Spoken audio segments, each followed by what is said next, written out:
आज हम बात करने वाले हैं अंशों का निर्गमन जो किया जाता है, उस निर्गमन में जो राशि होती है वो किस्तों में कैसे ली जाती है, कंपनी किस्तों में कैसे बांटती है।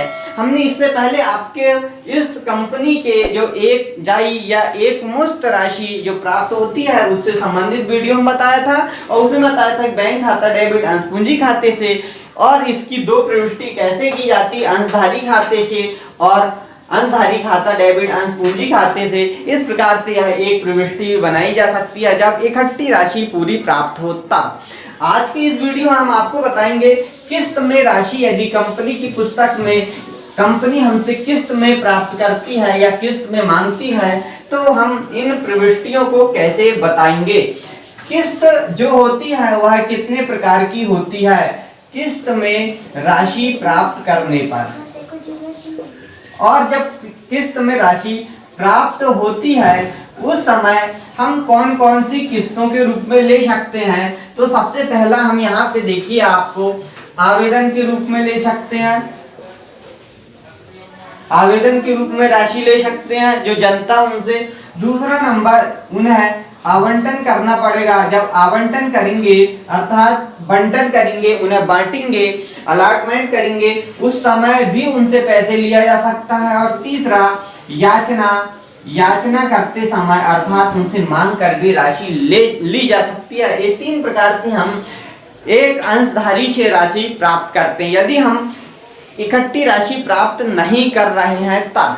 अब इस कंडीशन में क्या होता है, इस कंडीशन में सबसे पहली बात तो जो है वह आवेदन के रूप में प्राप्त करनी होगी। दूसरा नंबर हमें यहाँ पे देखिए आवंटन के रूप में प्राप्त करनी होगी। तीसरा जो है याचना के रूप में प्राप्त करनी होगी। लेकिन आपको एक बात मालूम होगी कि जब हम यहाँ पर राशि प्राप्त करते हैं तो जो पहली प्रोसेस है, यह प्रोसेस में हम मार्केट में अपने अंशों को बेचने के लिए या निर्गमन करने के लिए बैंकों के माध्यम से जारी करते हैं, बैंकों में रख दिए जाते हैं वह आवेदन पत्र। और आप देखिए जब आवेदन पत्र रख दिए जाएंगे तो आवेदन राशि हमें सीधे बैंक में प्राप्त होगी। इसलिए हम लिखते पहला आवेदन राशि प्राप्त होने पर।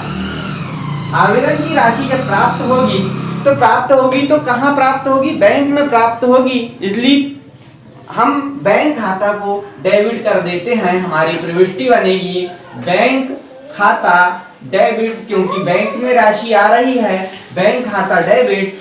और किसने पैसे दिया है, अंशधारी ने दिया है। लेकिन किसका पैसा दिया है, आवेदन का पैसा दिया है। इसीलिए हम बोलेंगे यहाँ पे अंश आवेदन खाते से, और नरेशन में लिखेंगे हम आवेदन राशि प्राप्त हुई। शॉर्ट में लिख दिए हैं। इसे और बड़ा करने के लिए हम इसे बड़ा कैसे कर सकते हैं, खालिस्तान आवेदन की राशि खालिस्तान रुपए प्रति अंश प्राप्त हुई, अर्थात जितने अंश है उनकी राशि खालिस्तान रुपए प्रति अंश प्राप्त हुई। ऐसा पूरा नरेशन हम यहाँ पे लिख सकते हैं। अब दूसरा देखिए यहाँ पे हम जो राशि प्राप्त हुई है इस राशि को हम पूंजी खाते में हस्तांतरित करेंगे। अर्थात हम बोलेंगे कि आवेदन राशि पूंजी खाते में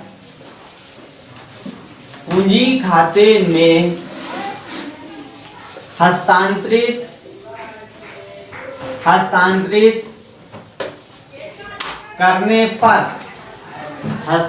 करने पर, ठीक है।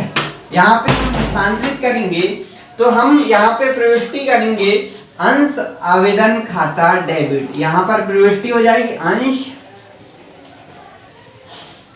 आवेदन खाता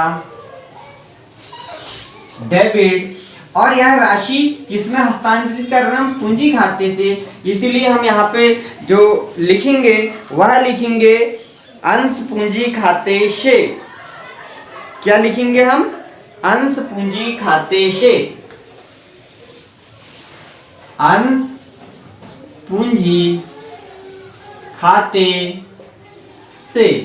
और आप जानते हैं कि यह कुल मिलाकर राशि वही होती है, काट देंगे तो अंश जितना क्रेडिट हुआ है उतना डेबिट हो गया है, तो कुल मिलाकर बैंक खाता डेबिट अंश पूंजी खाते से प्रविष्टि वही बनती है। और आवेदन राशि नरेशन लिखेंगे कि आवेदन राशि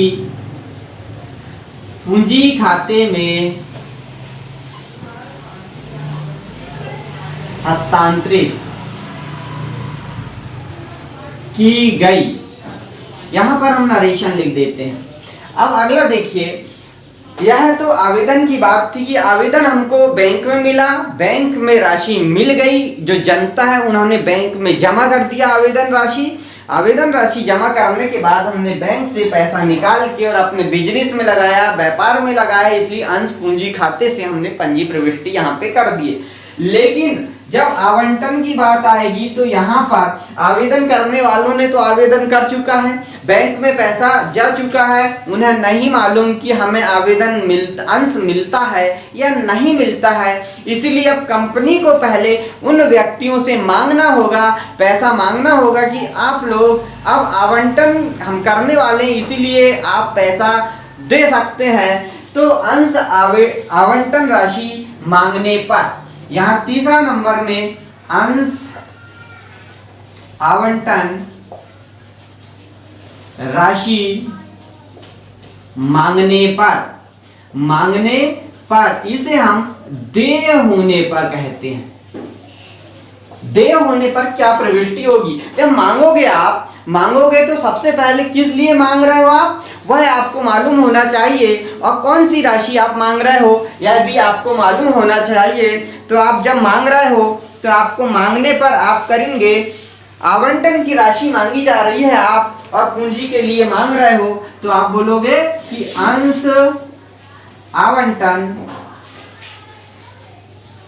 खाता डेबिट अंश पूंजी खाते से। पूंजी के लिए आप आवंटन की राशि दीजिए पूंजी खाते से। आपने ये प्रविष्टि बनाया और आपने मांगा है। अब वह जो व्यक्ति जिन्होंने यह राशि जो अंश खरीदा है वह दे या ना दे, यह उनकी इच्छा पर निर्भर करता है। चौथी प्रविष्टि जो होगी, यह राशि वो यदि देते हैं हमारे पास तो आवंटन राशि जो है वह प्राप्त होगी। आवंटन राशि प्राप्त होने पर, जब आवंटन राशि आपको प्राप्त होगी तो आप यहाँ पे प्रविष्टि करेंगे। कहाँ प्राप्त होगी? वह व्यक्ति बैंक में ले जाके वह राशि देंगे और प्रविष्टि होगी बैंक खाता डेबिट। कौन सी राशि दे रहे हो? आवंटन की, इसलिए वो लिखेंगे अंश आवंटन खाते से, और नरेशन लिखेंगे आवंटन राशि प्राप्त हुई। यहाँ पर आवंटन राशि प्राप्त हुई। इस प्रकार से हमने आवेदन की प्रविष्टि कैसे की जाती वह सीखा, आवंटन की राशि कैसे प्राप्त की और उसे दे कैसे हुई, इनकी प्रविष्टि सीखा। अब हम सीखेंगे याचना, और याचना में किस प्रकार से प्रविष्टि की जाती है। तो याचना का पैसा भी कंपनी सबसे पहले उन लोगों से मांगेगी जिन्होंने ये अंश पाए हैं या खरीदे हैं, यानी अर्थात आवंटन जिन्हें प्राप्त हुआ है उन लोगों से ही याचना की राशि मांगी जाएगी। याचना में भी यहाँ पे अलग अलग किस्तों में हो सकती है। प्रथम याचना हो सकती है, द्वितीय याचना के रूप में हो सकती है, तृतीय याचना के रूप में भी हो सकती है। इस प्रकार से विभिन्न याचनाएं हो सकती है। तो वहां पर हम सिर्फ एक याचना की राशि कैसे मांगते हैं वह आपको बता देते हैं। तो पांचवी प्रविष्टि याचना राशि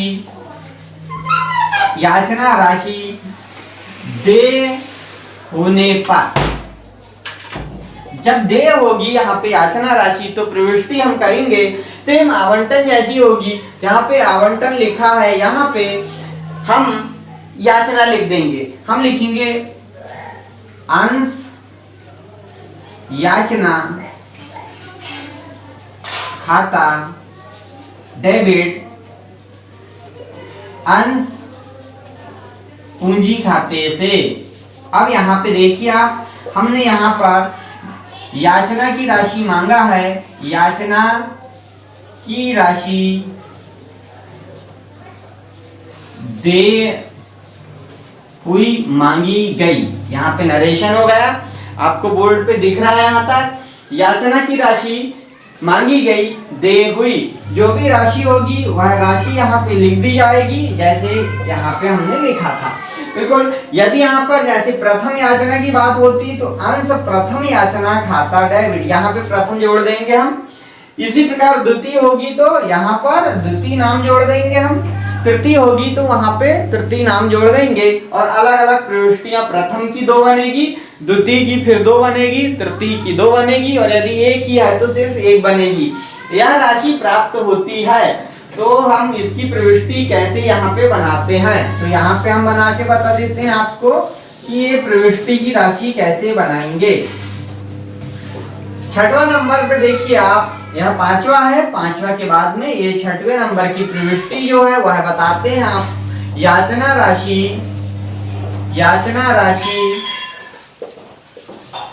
प्राप्त होने पर, और जब याचना राशि प्राप्त होगी तो आपको प्रविष्टि करनी होगी, क्योंकि बैंक में राशि आ जाएगी। तो बैंक खाता डेबिट अंश याचना खाते से, और यह प्रविष्टि हो जाएगी। और नरेशन लिखेंगे याचना राशि प्राप्त हुई। तो दोस्तों यहाँ तक आपको समझ में आया होगा प्रथम द्वितीय किस तरह की, तो उनके लिए भी 2-2 प्रविष्टि। यहाँ पे प्रथम रही तो ये 2 प्रविष्टि प्रथम की, फिर और 2 प्रविष्टि, यानी 7वां 8वां नंबर में द्वितीय के लिए प्रविष्टि, तृतीय रहेगी तो 9वां 10वां के लिए 2 प्रविष्टि। इस प्रकार याचना की राशि के लिए अलग अलग प्रविष्टियां कर दी जाएगी। हमने इस वीडियो में आपको सिर्फ बताया कि किस्तों में यदि प्राप्त होती है राशि अंशों की तो उनकी प्रविष्टि हम कैसे करेंगे। अब इसमें यदि प्रीमियम और बट्टे के संबंध में कोई प्रविष्टि होगी तो वो कैसे करेंगे वह भी अगले वीडियो में बताएंगे। यदि आप पहली बार हमारे चैनल पर आए तो हमारे चैनल को सब्सक्राइब जरूर करें।